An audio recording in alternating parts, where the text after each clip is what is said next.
The Brothers Grimm's Rumplestiltskin, retold by Meredith Hairston, illustrated by Kajiah Jacobs. There was once upon a time a poor miller who had a very beautiful daughter. Now it happened one day that he had an opportunity to meet with the king of the city, and in order to be seen as an important person, he told him that he had a daughter who could spin straw into gold. "Now that's a talent worth having," said the king to the miller. "If your daughter is as clever as you say she is, bring her to my palace tomorrow, and I'll put her to the test." When the miller brought the girl to the king, he led her into a room full of straw, gave her a spinning wheel and spindle, and said, "Now get to work and spin all night until the morning. If you can spin the straw into gold, you and your father will have good fortune." Then the king left the girl alone. So the poor miller's daughter sat down and didn't know what in the world she was to do. She hadn't the slightest idea of how to spin straw into gold, and she began to cry. Suddenly, the door opened, and in stepped a tiny little man who said, "Good evening, Miss Miller. Why are you crying?" "Oh," answered the girl, "I have to spin this straw into gold, and I have no idea how to get it done." "What will you give me if I spin it for you?" asked the little man. "How about my necklace?" said the girl. "That will do," said the tiny man, and he sat himself down at the wheel. Whoosh, whoosh, whoosh, the wheel went around 3 times, and the bobbin was full. Then he put on another. Whoosh, whoosh, whoosh. The wheel went around 3 times, and again the second bobbin was full. On he spun over and over until the morning came. All the straw was spun, and each bobbin was full of gold.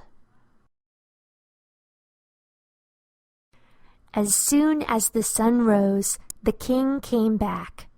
When he saw the gold, he was amazed and delighted, but his greedy heart wanted more. He had the miller's daughter put into another room full of straw, much bigger than the first. He told her that if she could spin the straw into gold, he would give her and her father a new house.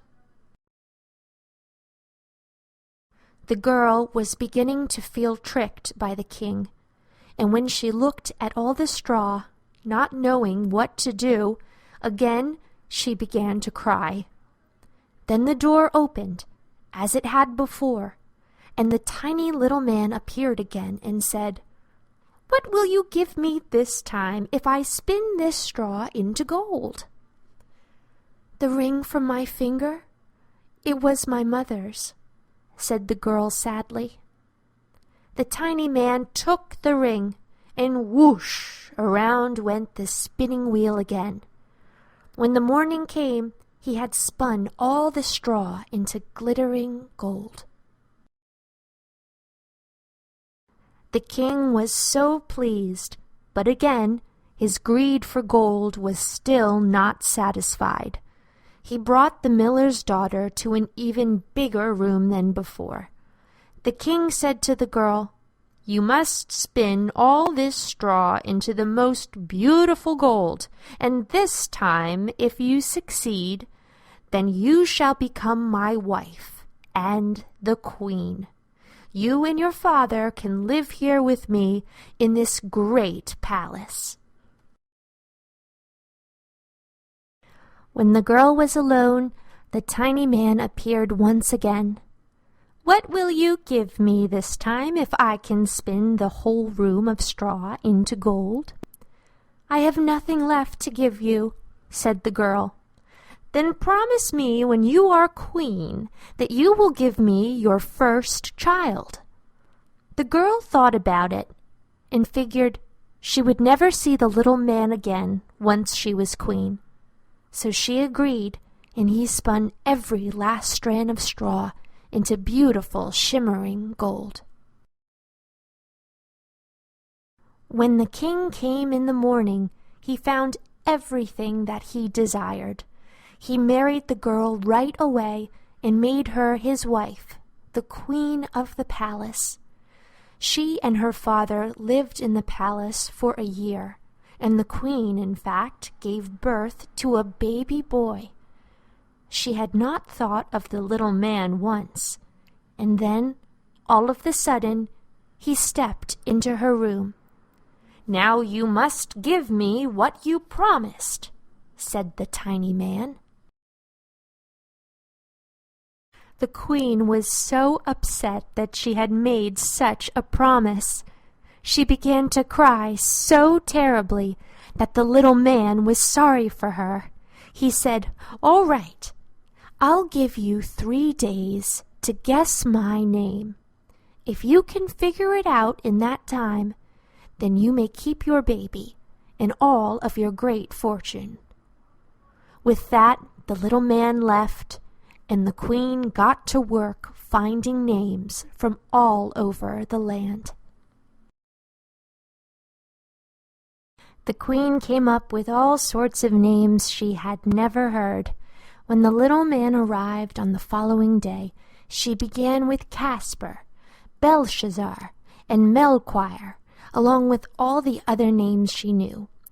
But for each one, the tiny man responded, "That's not my name." The next day she asked for all the names from all the people in the land. When the small man returned, she said, "Is your name Spindleshanks, Crookshanks, or Sheepshanks?" He always replied, "That's not my name." On the 3rd day, the queen had not recovered any new names, but one of her messengers came to her and said, "All I have found in my travels around was the littlest man I've ever seen. I spotted him in the woods in front of a tiny house, dancing around a tiny fire. As he danced, he sang, 'Tomorrow I brew, today I bake, and then the child away I'll take. For little knows the royal dame that Rumplestiltskin is my name.'" The queen was delighted to hear this story. When the little man returned and asked, "Now, my lady queen, what's my name?" she asked first, "Is your name John?" "No." "Is your name Harry?" "No." "Is your name perhaps Rumplestiltskin?" "How did you find out?" "That is impossible, dear queen." "Now I must leave you forever and wish you well with all of your riches and good fortune." And the queen lived happily ever after with her family and wealth in the palace.